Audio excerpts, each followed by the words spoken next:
Hello my guys, how are you? First class. नहीं, आपकी CA और जीएस की क्लासेस कुछ मिस हो गई थी। थोड़ा मैं आउट ऑफ स्टेशन था जनकपुर में। तो जनकपुर तो जानते ही हैं। लेट अस स्टार्ट आज की अपनी क्लासेस। आई होप कि आप मस्त होंगे। पढ़ाई से डरिए मत, एग्जाम को फोड़ कर दिखाइए। जज्बा अपना पैदा करिए और पढ़ाई ऐसी करिए ना कि किसी भी एग्जाम में बैठिए आप पास करिए उसको। तो आइए सीए की क्लास देखते हैं, जो हर एग्जाम के लिए बहुत ही इंपॉर्टेंट है। चाहे आप जितनी भी तैयारी कर रहे हो, वन डे सिविल सर्विसेज, बस आप इस कॉन्सेप्ट को क्लियर और समझिए बस। Let us start. भारत में आएंगे 60 दरियाई घोड़े। भाई अभी चीते आए थे, आप बताइए चीते जो आए हैं 17 सितंबर 2022 को, चीते किस नेशनल पार्क में रखे गए? अब ये 60 दरियाई घोड़े जो आ रहे हैं, ये कहां से आएंगे, कौन से देश से? तो कोलंबिया से आएंगे। याद रखिएगा, कोलंबिया से। वहां पर इनकी संख्या इतनी ज्यादा बढ़ गई है ना कि इन्होंने तहलका मचा दिया है। इतना नुकसान कर रहे हैं कि वो देश इनको दूसरे देशों को दे रहा है। तो भारत में दरियाई घोड़े, जिनको हम हिप्पोस कहते हैं, हिप्पो, वो आ रहे हैं कोलंबिया से। तो रखे कहाँ जाएंगे भाई? अभी जो हमारे चीता आए तो रखे गए हैं मध्य प्रदेश में, लेकिन नेशनल पार्क नहीं बताएंगे, आप बताइए। ये रखे जाएंगे बेटा गुजरात के जामनगर में। याद रखिएगा, गुजरात के जामनगर में। कौन से स्थान पर? Greens Zoological Rescue and Rehabilitation Kingdom में। नाम बड़ा है लेकिन परीक्षा में यही आएगा, Greens Zoological Rescue and Rehabilitation Kingdom. कहाँ है ये? जामनगर, गुजरात में। यहीं पर 60 दरियाई घोड़े हमारे रखे जाएंगे। दरियाई घोड़े माने हिप्पोपोटामस है, जो पानी में रहते हैं, मोटे मोटे होते हैं। देखो दुनिया में ना सबसे बड़ा पृथ्वी पर जीव कौन सा है? हाथी। नंबर 2 पर गैंडा। नंबर 3 पर यही आपके हिप्पो। याद रखिएगा इस क्रम को भी।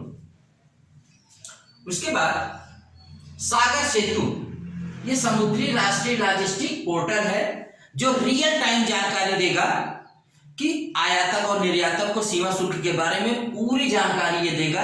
इस पोर्टल का अभी अभी हमारा उद्घाटन किया है हमारे जो केंद्रीय नौवहन बंदरगाह मंत्री हैं, और उनका नाम है सर्बानंद सोनोवाल। आप बताइए कि सर्बानंद सोनोवाल इससे पहले, केंद्रीय मंत्री बनने से पहले, किस राज्य के सीएम थे? Okay, IPPB, India post payments banks, Airtel की मदद से ग्राहकों के लिए व्हाट्सएप बैंकिंग सेवा शुरू कर रहा है। वेरी इंपॉर्टेंट, जानते रहिएगा। पहले तो इसका फुल फॉर्म भी पूछता है, आईपीपीबी का, इंडिया पोस्ट पेमेंट्स बैंक, और किसकी मदद से कौन सी सेवा शुरू की है, सबको क्वेश्चन बनेगा। एयरटेल की मदद से अभी किसने व्हाट्सएप बैंकिंग सेवा शुरू की? तो आईपीपीबी ने। या व्हाट्सएप बैंकिंग सेवा अभी किसने शुरू की? तो आईपीपीबी ने शुरू किया, आईपीपीबी ने। तो ये आप अच्छे से इसको रिमेंबर कर लीजिएगा, very important question. C combined commander conference कहां हुई? बहुत ही important, very important, super important. कहां हुई है? तो भोपाल में। इसमें रक्षा मंत्रालय के और तीनों सेनाओं के जो वरिष्ठ अधिकारी होते हैं भाग लेते हैं, और देश की सुरक्षा हर तरफ से हो, इस पर बातचीत की जाती है। इसमें रक्षा मंत्री, हमारे प्रधानमंत्री, सबने इसमें भाग लिया। और भोपाल के कहां से हुई?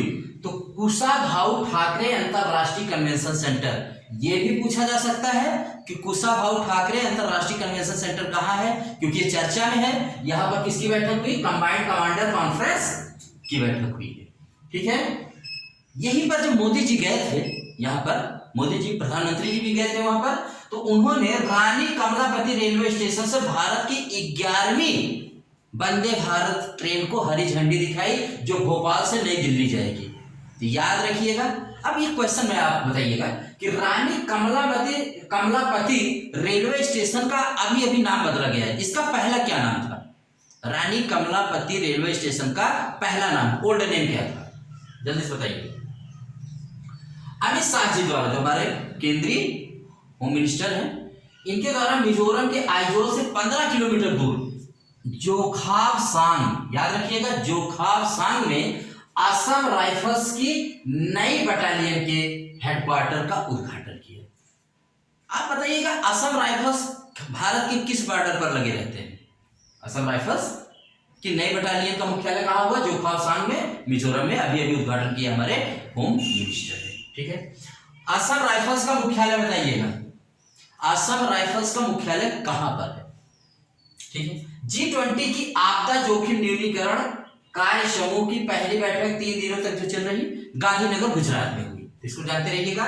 और यहाँ पर जो G20 के हमारे प्रतिभागी आएंगे उनको स्मृति वन भूकंप स्मारक जो भुज में है वहां पर भी उनको ले जाके दिखाया जाएगा। देखो अपने यहाँ भारत में जब भूकंप आया था, भूकंप पीड़ित ये भुज एरिया होता है, अगर भूकंप आते हैं तो बहुत ज्यादा वहां पर भूकंप के झटके उटके महसूस होते हैं। यहाँ पर भयंकर भूकंप एक बार आया था, तो वहां पर बना हुआ है स्मृति वन भूकंप स्मारक, वहां उनको ले जाकर के दिखाया जाएगा।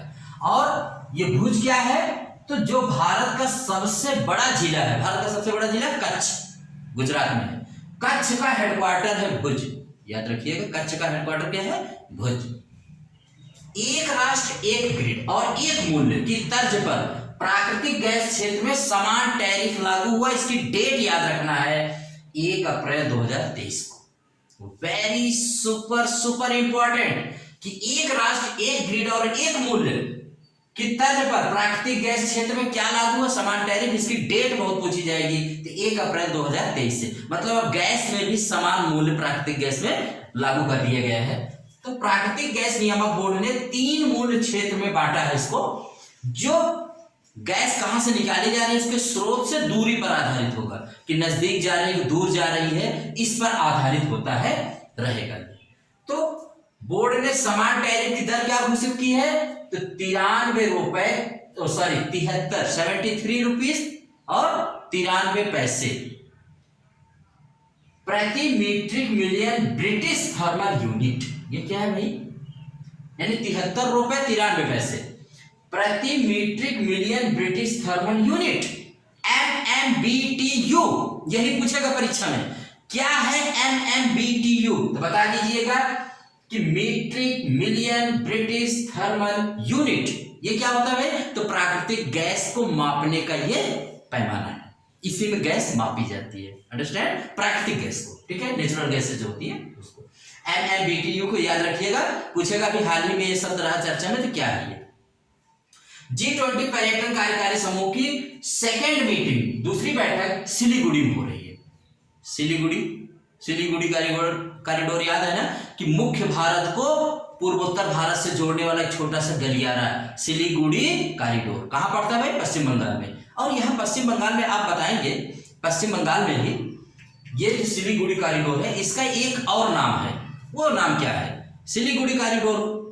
इसी पर चाइना की हमेशा नजर रहती है, सोचता है कि अगर हम इसको पकड़ लें तो भारत की गर्दन पकड़ लेंगे और 7 सिस्टर को अलग कर सकते हैं। इतना संवेदनशील, बहुत खूबसूरत सिलीगुड़ी है भाई।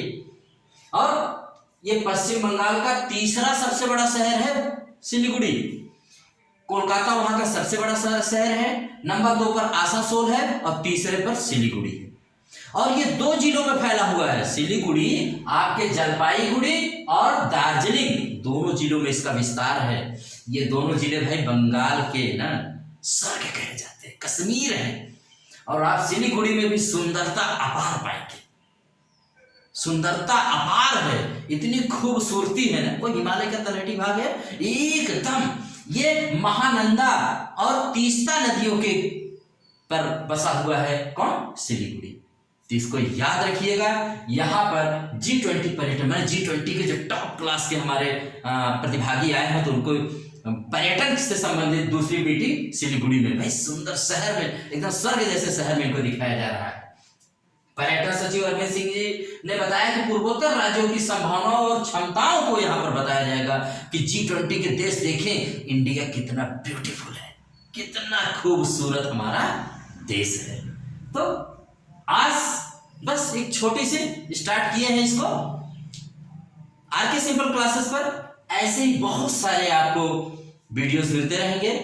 आप चाहे वनडे की तैयारी कर रहे हैं, सिविल सर्विसेज की तैयारी कर रहे हैं, या किसी और एग्जाम की पेट, टेट या CUET की तैयारी कर रहे हैं जिसमें करंट अफेयर्स और जीके और जीएस आएगा, सबको आप ध्यान में रखते हुए मैंने क्लासेस को बनाने की कोशिश की है। तो आप आर के सिंपल क्लासेस को लाइक, सब्सक्राइब और शेयर कर सकते हैं।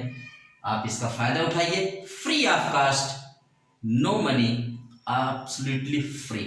तो आज के लिए इतना ही आर के सिंपल क्लासेस की तरफ से। Thank you very much.